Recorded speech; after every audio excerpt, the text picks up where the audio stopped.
Hola, ¿qué tal? Buenas tardes. Volvemos a encontrarnos aquí en Sin Censura. En estos tiempos de coronavirus hemos tomado la decisión de retrotraernos al pasado y recordar algunas de las conversaciones que sostuvimos en otras temporadas de Sin Censura.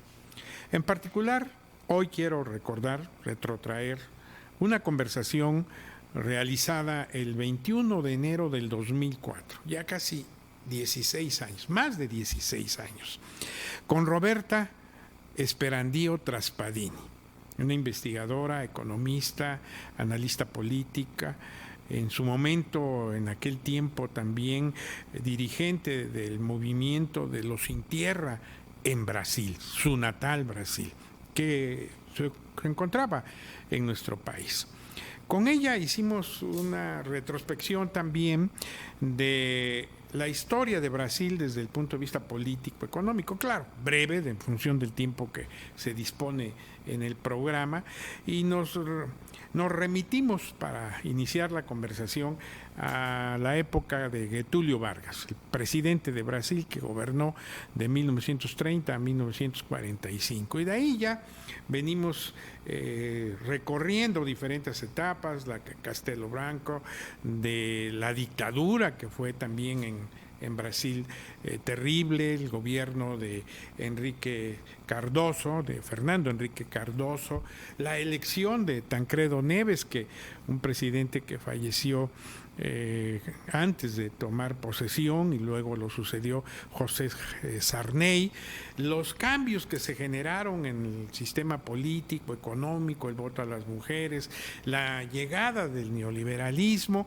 hasta fines de los 80 cuando gana la presidencia Collor de Mello, un presidente que después fue enjuiciado por corrupción y que fueron los primeros momentos de participación de quien después sería también presidente de Brasil, pero hasta este siglo, Lula da Silva, Luis Ignacio Lula da Silva. Ella habla con énfasis de él porque Roberta participó activamente cerca de todo el proyecto social, político, de desarrollo de Lula. Y cuando tuvimos esta conversación estábamos precisamente en esos momentos paradigmáticos de Brasil, estamos hablando del 2004. Vamos a verla, es muy interesante.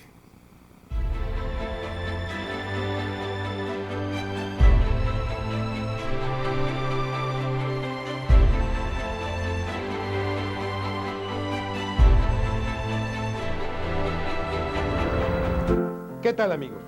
Buenas noches. Volvemos a encontrarnos aquí en Sin Censura. Esta noche tenemos una invitada muy especial, Roberta Esperandio Traspadini, quien a pesar de su juventud ya es una experta en muchas cuestiones de análisis político y social en Latinoamérica. Ella nació en Belo Horizonte, en Minas Gerais. Es licenciada en Economía por la Universidad Federal del Espíritu Santo, con maestría en Desarrollo Económico por la Universidad Federal de Uberlândia. Sin más preámbulos, bienvenida a Oaxaca. Me da mucho gusto que estés con nosotros. No, muchas gracias por haberme invitado y aquí estoy para que dialoguemos sobre nuestras realidades y nuestros sueños en América. Sin duda que son cosas que también tendremos que tocarlas, qué cosa nos une y qué cosa nos separa. Pero vamos a entrar al desarrollo histórico de Brasil. Sería muy difícil irnos por razones de tiempo muy atrás, pero vamos a situarnos en el siglo pasado, en la década de los 30, el gobierno democrático de Getúlio Vargas. Por favor, empecemos de ahí. El gobierno de Vargas es muy importante para la historia de Brasil, el desarrollo de Brasil, exatamente porque fue a partir de ahí que se instituyeron todas las políticas nacionales desarrollistas, ¿no? Y también las victorias que hoy las perdimos democráticas del país, la institución del voto de la mujer, las leyes laborales, los ganos trabajistas, todo fue instituido por ese régimen que duró 15 años, de 30 a 45, en la historia del desarrollo nacional. Vargas era un indicado de los militares nacionalistas de Brasil, entra con la postura de representar esta clase y no moverse de ahí. en un periodo donde el desarrollo está empezando, pues tiene la ventaja de tener la flexibilidad de usar el populismo como una articulación de las clases populares no organizadas en este entonces en Brasil. Ahora, Getúlio se suicida en 1954. ¿En qué contexto ocurre todo esto?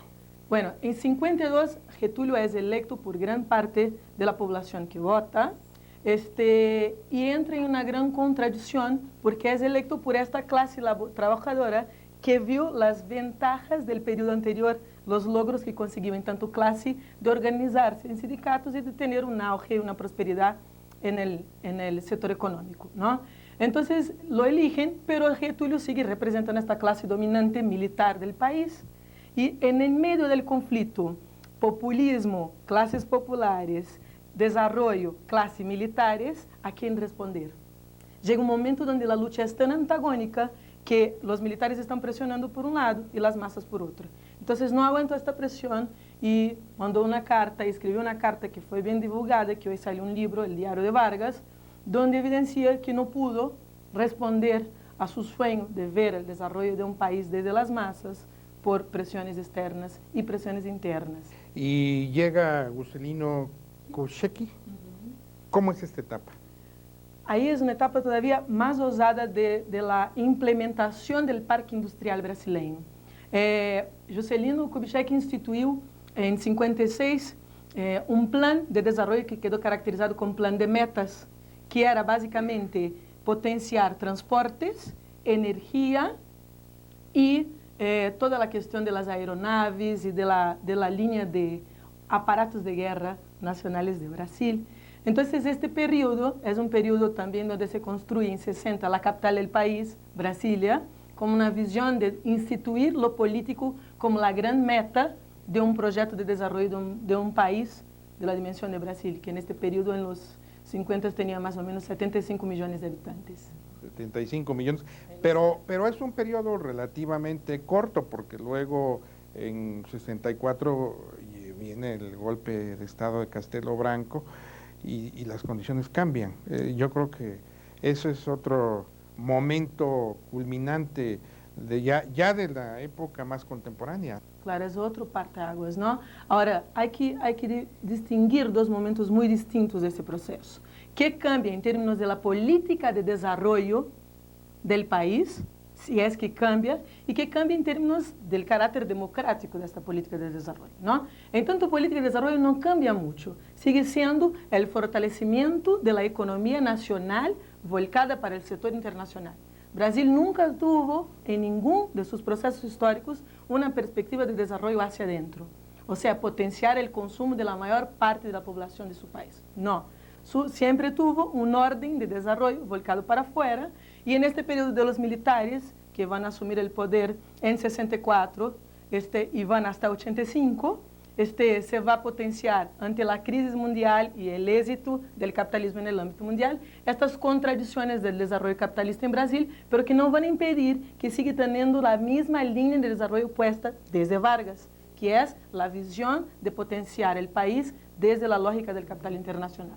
Pero obviamente las libertades democráticas que había en una etapa, ya dentro de la dictadura, se cancelan y viene toda estos momentos del 68 de persecución, tortura, que además la gente sale de Brasil. Claro. Un momento ímpar en América Latina, ¿no? O sea, 68 queda como la gran fecha del grande holocausto, de la grande matanza no solo de la gente como de los sueños de construir algo menos desigual, más equitativo, más humano, ¿no? La historia de la dictadura en Brasil es una historia dura, como toda dictadura en toda parte, sea instituida como dictadura o no, gane otro nombre, como en otros países de América Latina. Muchas personas fueron desaparecidas. El proceso de tortura del país fue un proceso que vendemos al mundo, así como muchas armas de guerra. México fue un país que recibió muchos intelectuales y muchos políticos exilados, muchos cantantes exilados de Brasil. Fue así como recibió esta casa, este país, a Rui Mauro Marini y a muchos otros autores que ayudaron en la construcción de la democracia en América Latina desde México y desde el encuentro con otros exilados en México. Es una historia que todavía provoca mucho dolor, ¿no? pero que sin embargo nos deja una herencia de lucha permanente en el pueblo brasileño. Pero luego viene la de los 70, el milagro económico. ¿Cómo opera esto? Bueno, evidentemente hay determinadas condiciones que se dan en el mundo, pero ¿cómo impactan en Brasil para que se dé esta circunstancia? Otro autor muy famoso que estuvo en México y que fue presidente del país en los 70, Fernando Henrique Cardoso, escribió un libro sobre desarrollo y dependencia en América Latina y otro que se llama Autoritarismo y Democracia en América Latina, el caso específico de Brasil y de la dictadura de Brasil, donde evidencia exactamente cómo el periodo del milagro económico fue el momento ideal de articulación entre las clases prósperas internacionales y las clases prósperas burguesía nacional, empresarial nacional. Esta vinculación directa entre el capital nacional y el capital internacional para el éxito del país, ¿no? Entonces, todo lo que dice respecto a siderurgia, industria de químicas, petroquímicas, industrias que tienen relación con la biodiversidad, el petróleo, pues gana en éxito porque el sector internacional está en éxito. Entonces, la economía, como está totalmente casada con el pacto internacional de los hegemones, pues crece. Y cuando entra en crisis el pacto hegemónico, también entra en crisis, década de 80, ¿no? Entonces, el éxito de los 70 es un éxito que tiene que ver con esta línea de desarrollo de Brasil, que siempre estuvo centrada en el desarrollo internacional y no en el desarrollo interno. Pero en este periodo también empieza a pasar algo muy interesante, que es los 70 ocurre la mecanización del campo, la modernización del campo, la implementación de la maquinaria del campo que va a provocar el éxodo rural. Entonces, más de 16 millones de familias, en los 70 salen de los campos y van a las ciudades. En esto que conoció, para quien no asistió, pues lo sugiero, Ciudad de Dios, como las grandes favelas, las grandes ciudades perdidas del país. Esto en los 60, ¿no? Parece que es algo nuevo, pero es algo que tiene una historia y que tiene su precedente en todas estas no revoluciones y reformas que fueron hechas en el interior del país, porque el modelo de desarrollo siguió siendo hacia afuera y no hacia una política interna de desarrollo. Que viene a caer en lo que en los 80 se conoce como la década perdida. Claro, la década es otra paradoja, la década perdida económicamente, la década perdida en expectativas, porque la gente salió del campo en los 70, llegó a la ciudad en un periodo de crisis, entonces no pudo ser incorporada, entró en la criminalidad, en la marginalidad y en la informalidad del sector productivo, ¿no? La buena informalidad, si así se puede llamar, en el sentido de ser tianguistas y de estar vendiendo mercancías, y en la mala informalidad, si se puede caracterizar así, por la criminalidad y toda a violência instituída por essa exclusión del régimen que no necesita más incluir gente para seguir teniendo ganancias, ¿no?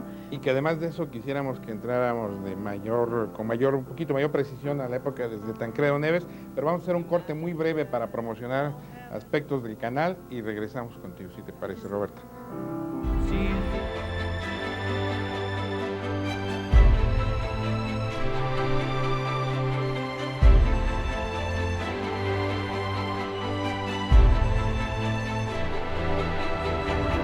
Continuamos, amigos, aquí en Sin Censura, charlando con Roberta Esperandío. Ahora sí lo pronuncié bien. Sí, muy bien. Ahora sí, ya, ¿verdad? Muy bien.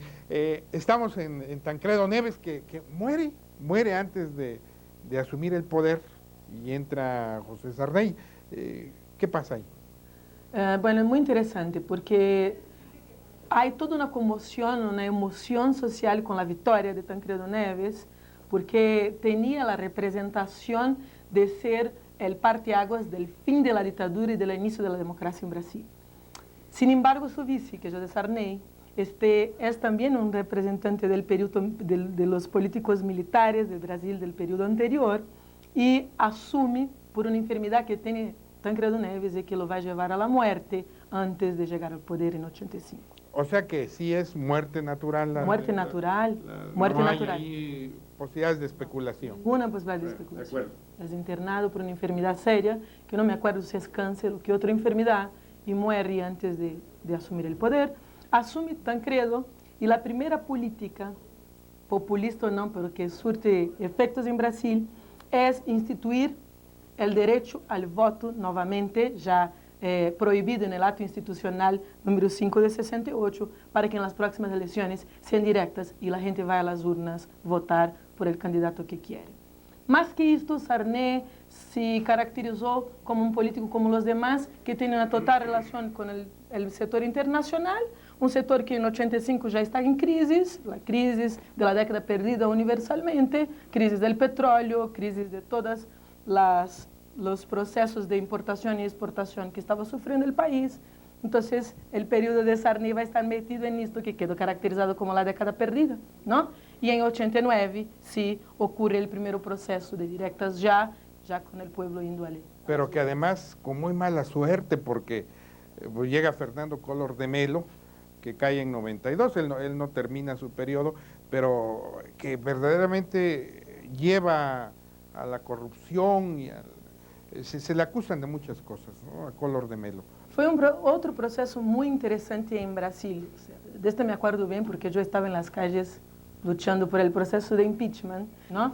Então, o impeachment de Collor foi muito interessante porque foi por primeira vez depois das diretas já que o povo se levanta e diz não à corrupção, não a esta imagem, não a este tipo de política no país, não? Foi um impedimento que tuvo ressonância nos medios e no poder político, pero que ao fim e ao cabo tuvo o impacto das massas organizadas no país. Y Collor de Mello no renuncia, ¿no?, antes de ser destituido. Estratégicamente renuncia, porque si no renuncia pierde toda la legitimidad de seguir en el medio político, lo que va a hacer que en 2002 concurra a senador por Alagoas. Intenta volver. Volvió, no fue electo, pero volvió con un intento concreto de llegar otra vez al Senado. Y a Collor de Mello lo sucede, bueno, lo releva Itamar Franco, ¿no? Sí, que era su vicepresidente, asume Itamar, pero asume Itamar y tiene como ministro de Economía a Fernando Henrique Cardoso, ya en este entonces, en 92, ellos instituyen el primer plan más liberal de la economía brasileña, que es el plan Collor, que es confisco de los ahorros, no sé si se dice así, congelamiento de salarios y de precios. O sea, no se puede ver más ningún acuerdo laboral entre empresarios y trabajadores. Y política económica contraccionista, es decir, fin a la inflación, dolarización de la economía y apertura. Ahí empiezan los procesos de privatización de Brasil.